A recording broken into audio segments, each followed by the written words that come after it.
जी sir. शादी से पहले जो सोच रहती है वो क्या रहती है सभी पुरुषों की, कि बिना पत्नी के नर सूखे पेड़ जैसा लगे, आके उसे हरा भरा कर देती पत्नी। दौर से कटी हुई पतंग जैसा घूमता था, उसे एक प्यारा प्यारा घर देती पत्नी। पीले पीले मुखड़े को, सुनी सुनी अखियों को, मीठे मीठे सपनों से भर देती पत्नी। दुनिया से घाव खा के छिला छिला आता है जो, सारी पीड़ा वेदना को हर लेती पत्नी। सारी पीड़ा वेदना को हर लेती पत्नी। लेकिन मित्रों बढ़िया तो कह रहे हैं, होता यह है कि जब यही गले का हार हमारे पैर की जंजीर बन जाता है तो गुस्सा आता है, तो फिर पत्नी के जितने भी पर्यायवाची शब्द हैं सब गाली बन जाते हैं। जी देखना, पत्नी को भार्या कहते हैं, पत्नी को दारा कहते हैं, पत्नी को अर्धांगिनी कहते हैं, पत्नी को वधू कहते हैं, पत्नी को बेगम कहते हैं।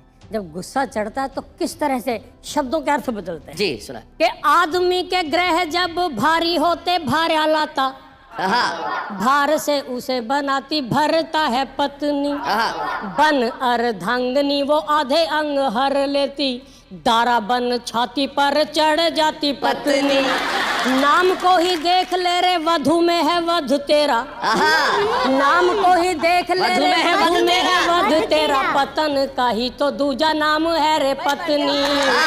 आदमी बेचारा गमगीन हो के गंजा हुआ, पर उसे गम कहाँ बेगम है पत्नी। उसे गम कहाँ बेगम है पत्नी।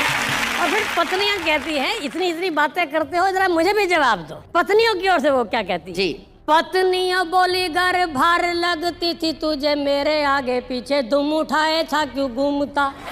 शादी से पहले ना तो जीता था ना मरता था, जहाँ रखती थी पाँव वहाँ था जा चूमता। मेरे पीछे पड़ते थे जितने पतित लोग, उनमें तू महापतितों की भांति झूमता। तेरे जैसे पतित को पति है बनाया मैंने, पत राखी तेरी ना तो मारा मारा घूमता, पत राखी तेरी ना तो मारा मारा घूमता। बहुत अच्छे। पत्नियां कहती, इतने नाम हमारे गिन दिए, अर्धांगिनी की क्या क्या पर्स निकाले, एक बार मैं भी बताऊं। दरअसल बात है, जब प्यार होता तो प्रेमी से होता है, प्रिया से होता उसको जानू कहा जाता है, पर जैसी शादी हो जाती शौहर हो जाता है। शौहर होते ही सारी गड़बड़ हो जाती है।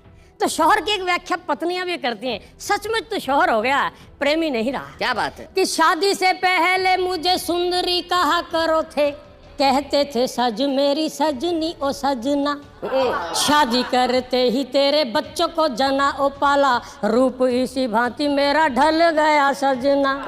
अब चाहे ढोल सी हूँ गोल सी मटोल हूँ मैं, करता है जो भी वो ही भरता है सजना। शादी करते ही मेरी सारी शो को हर लिया, सचमुच तू ही मेरा शोहर है सजना, सचमुच तू ही मेरा शोहर है सजना।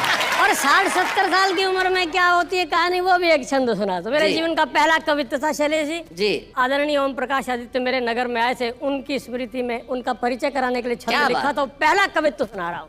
कि 70 का हूँ मैं या 75 का सच का हूँ, आ रहा हूँ आजकल पत्नी के काम में। पहले भी मैं बालूशाही ला के था खिलाता उसे, अब ला रहा हूँ केले चीकू और आम में।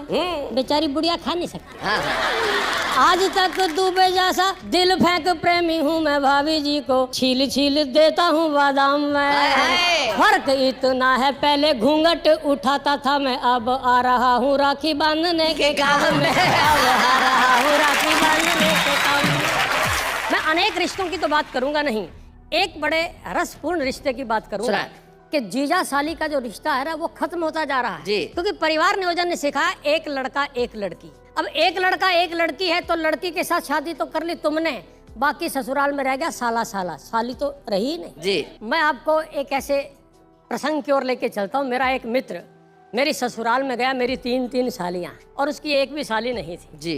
तो उसने वो जो घर में पारिवारिक सरस वातावरण देखा तो उसके मन में जो बात आई, एक छंद उसके लिए आपको सुनाई कि 3 सालियों से भरी ससुराल देख यार, बोला ऐसी खुशहाली नहीं मिलती। एक छोरा छोरी का रिवाज ना होता तो मेरी ससुराल सालियों से खाली नहीं मिलती।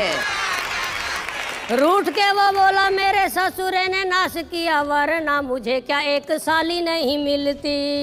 मैं बोला कि शुक्र है एक छोरी छोड़ दी थी वरना तुझे ये घर वाली नहीं मिलती, वरना तुझे ये घर